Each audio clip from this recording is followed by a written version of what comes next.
Hello, beautiful people. Welcome to the Mike A. Myers Stadium and Soccer Field Stadium in Austin, Texas. Home of the Texas Longhorns is taking on the Houston Cougars. So it's Texas Longhorns versus Houston Cougars, women's college soccer game.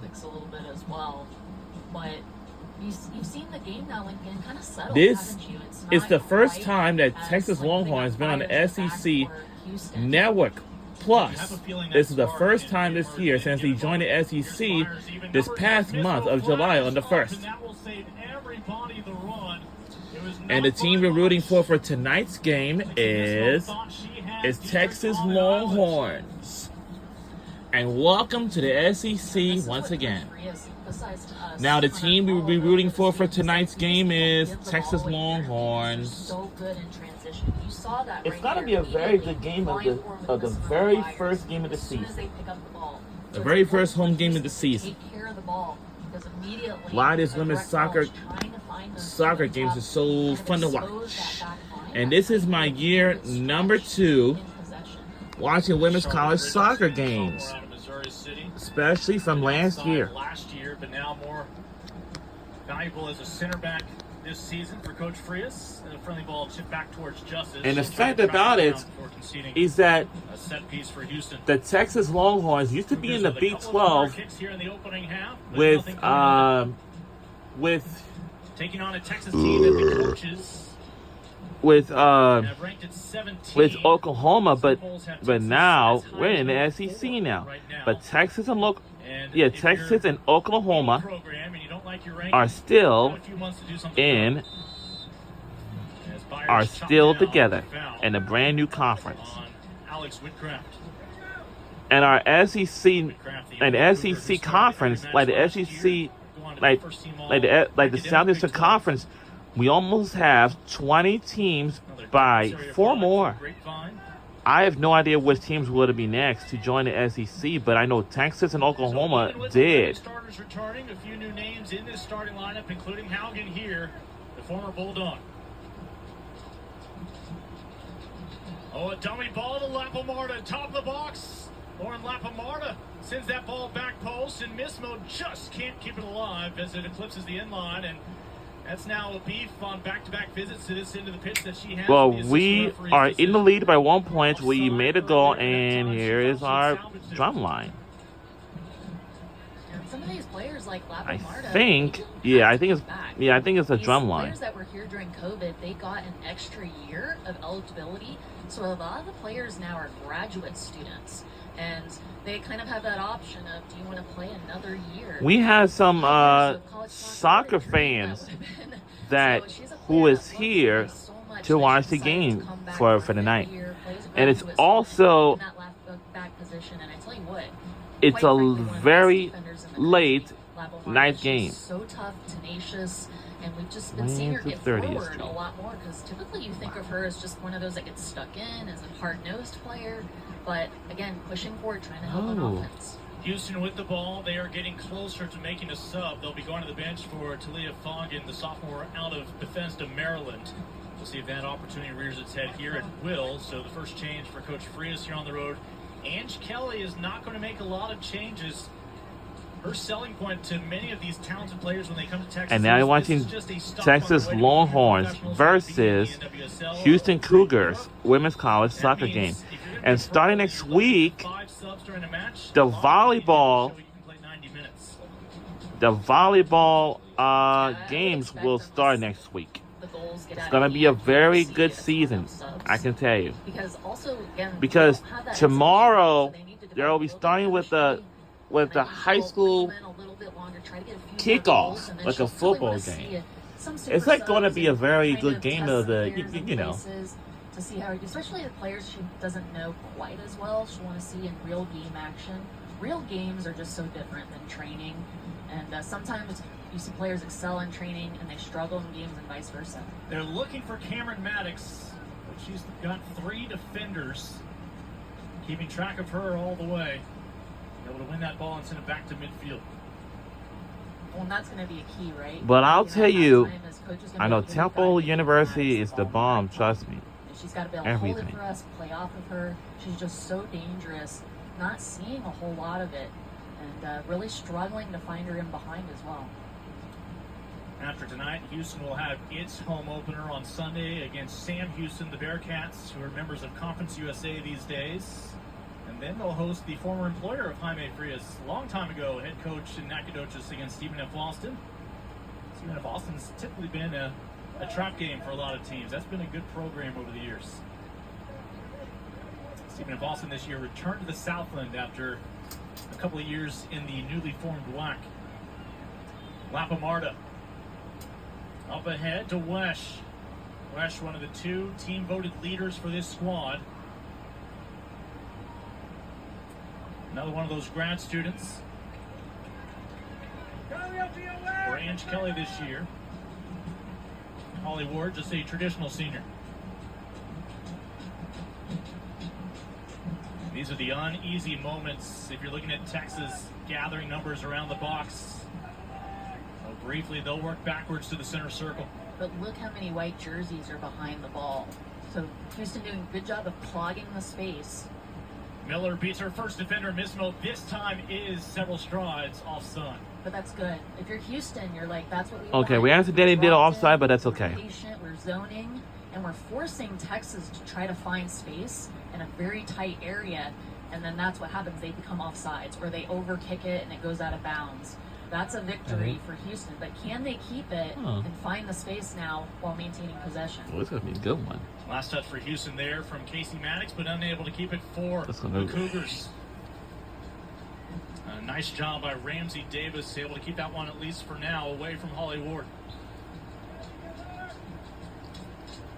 In Davis, we were told might have a future. So again, that cost one of Texas our and jobs. Oklahoma has Maybe a future broadcaster officially with joined the as quick as she SEC is, or maybe just since joined July Sunset, we're told 1st. by Coach. Byers, little heel flick, looking for Missimo. Not that time. And the other way here with Maddox at midfield, as she was the forward-most Cougar. Again, that time it was Casey Maddox in her first year, reunited with her older sister Cameron. And Cameron really broke out during non-conference play last year for Houston. Hit a dry spell in the challenging Big 12 slate. I mean, how good is the Big 12 now that West Virginia is not even getting first-place votes in these preseason polls for that talented conference? Of course, BYU obviously showed up like a bull in the china shop and represented its new conference well in the NCAA tournament. And kind of crazy to reiterate, but that trickles down to Anson Lawrence. Like that, all that parity that is now in the Big 12, where it's not one team dominating all the time. That's his legacy. Is he's just. It is grown 8:46 p.m. so much in the United States that now In Philadelphia, it's it's not a dominant force in now- every single one of these conferences. In the SEC, Wow, it it's used to be pretty Florida. dark Florida used to outside. win every single year in the SEC. Yep. But now. Very dark outside. Flag stays down for Miller here on the right side. And from Miss Thompson's camp, it's going to end next Just 1v1 week action. Miller sends a beauty in. on the final week of camp next week before everyone goes back to school on the very last and the final week of August. And you want to talk about a needless expense here on the 40 Anchors. It's a bench for Ange Kelly's reserves. They will stand the entire 90 minutes to show off their fitness throughout And the season. again, it's 8:46 p.m. in Philadelphia. Lauren Lapamarda, again, your left back. Another starter you can put down in ink for every match. Maddox. I can't go out anywhere. Only Trinity Byers and now Shimkin in the offensive half for Texas as they wait for the next move from Houston. They'll try to beat Haugen with the ball to Foggin, first player off the bench. Johnson looking to send one up and over Justice, who's tested once again here in this opening half. That time, Jordan Johnson, one of the 2 LSU transfers coming over from the SEC, along with her former teammate Gonzalez, looking for the equalizer. But that space there that Johnson picked up the ball, that's where the space is for Houston. It's really there because Missimo will kind of cheat up high. Shimkin stays high. So Wesh is overwhelmed with the space she has to cover in that area. So if they can pick up balls there, Houston, they're going to have some time. Myers to Missimo, who steps over the tackle looking for Miller, but the ball won't make it.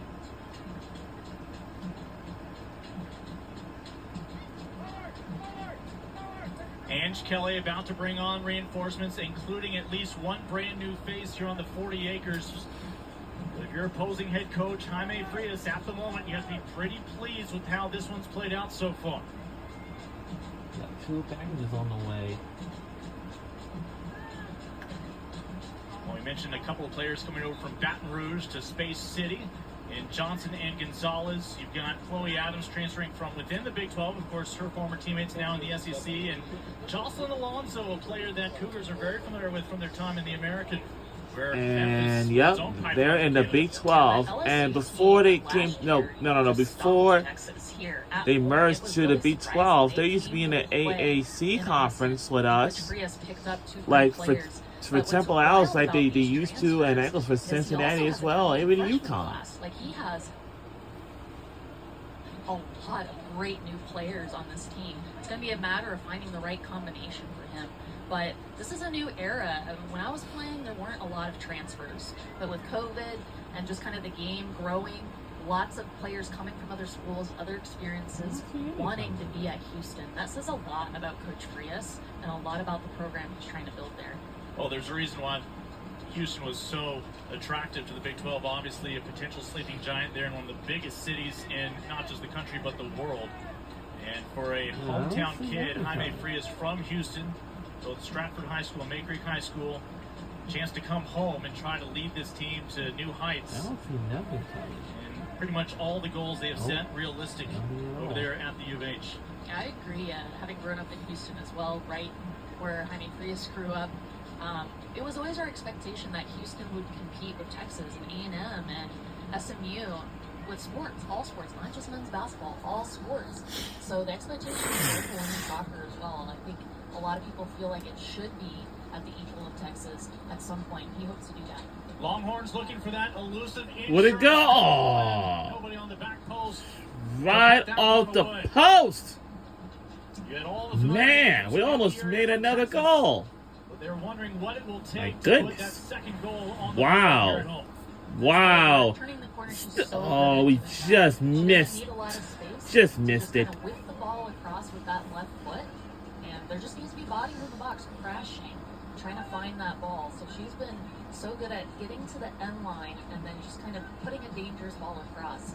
So it's a matter of Han Clark, who's another talented super sub for the Longhorns, get on the end of one of these as that target player. Well, we're down to just one Maddox on the pitch. Jocelyn Alonso, who we just spoke about, the transfer from Memphis, who helped lead Memphis to that 2021 American Athletic Conference title a couple of years ago for Coach Monaghan. Makes her Houston Cougar debut. This is after moments ago Texas brings returning sophomore Avery Clark in, as well as one of the freshmen, Amalia Villarreal. Yet another member of that United States Youth National Team system. Missimo. Will it go? Will it go? Will it go? Oh, so close. By Houston. No, they're going to say goal kick for the Cougars. So close. Yeah, look at this little, So close. Oh, man. So it's just this quick What a little gut. stutter step of acceleration. Hard to tell if she's going for that far post or looking for the pass. To Wow, the man, but we that's are what makes her so, dangerous. so They play target close. there, and then Missimo just runs off of them so We have fast. 12 shots on goal, but She's deceivingly quick on the ball. I don't know, you know. It is Lexi Missimo with a goal back in the 11th minute. That has Texas up by 1. Again, if Houston can get into the locker room with just a goal deficit, Well, we're under 4 minutes to go in the first half. I believe they have a chance to pull at least a point out of the 40 acres. Oh, wait a minute. Somebody lost their shoe on the field. Uh-oh. Lexi Missimo's not going to wait for the ball to come to her. She will put in whatever effort it takes to try to win that ball back. And there's one point where she was actually stuck pretty deep, almost by Wesh, in that holding position defending. That's not what you want for Texas. You want Missimo high. So if you're putting enough Houston numbers up that it's forcing Missimo to stay on her own half, that's a victory. That's a victory for Houston. So can they do that more? Houston forces this turnover. Will it lead to their first goal of the 2024 campaign? 30 yards out. And Longhorns will win it back. Even numbers as they push it up to midfield. Missimo through the circle. She's got the freshman Villarreal. Come on, move! We're trying to make it. Oh my God. He didn't even go. Come on, get the ball from her. Like, come on. Oh my God. And Texas will have this throw coming up. And that will be our ball. Come on. We must hurry. We must hurry, guys. Haugen. So our Texas Longhorns are the first time to be streamed on SEC Network Plus since he joined the SEC this past month of July last month. The defender. Has she won a corner kick for Texas? She has.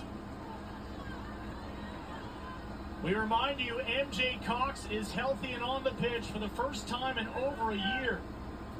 Will she be the target after 600? It's still our ball as a possession.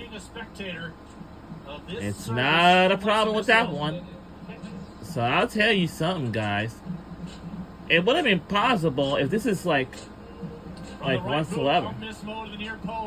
And it seems like these colleges and universities women's soccer teams are just really good. And Haugen just trying to Tomorrow we're starting out the high school football kickoff. And that was just going to be, man, I forgot again, but I'm actually going to look at it just like in a few minutes or less. But I don't know what to say. I know the college football season is going to be really successful. Get it? Oh, it didn't go. Highlight scores, tried to set up another one there. It didn't go. As the woman with whom she subbed on for a few minutes ago, Avery Clark. It didn't go. Come on. Come on. Come on. Come on. Driving me crazy. Let's go. Come on, guys. We must hurry. We're in the lead 1-0. Maddox. We're in the final minutes, and that went wide. So this is the. I'm like, what? 7 meetings coming into this year. 6 of them have gone the way of the Longhorns. Their only loss was here in overtime. And during the SEC Now Live from Texas, back in 2000, we had a whole bunch of people on the campus and much more. Even the animal named Bevo, and all that stuff, and many more to come. But I don't know what to tell you. But trying to chip some. I don't know. The box, trying to create a little chaos, but again, kudos to Olivia Dietrich. You know, when I used to be a student at Temple, well, we're in the final few minutes, and I will do it for the first half, and it's not going to do it, and that's it for the first half. Lexi Missimo has returned to the score sheet. In the 11th minute, Missimo, the difference maker, through 45 minutes of play for Ange Kelly's 2024 edition as they open their new chapter here in the SEC. Yeah, this is really a good start for Texas, but I think they know they just need to sharpen things up, clean things up so they can get some more goals. Coming up at the half, we'll get to know one of the 2 Shimkin sisters on campus these days, a preview of what to look ahead to in the SEC, and a recap of the first 45. Oh, tomorrow. It will be a viable preview tomorrow.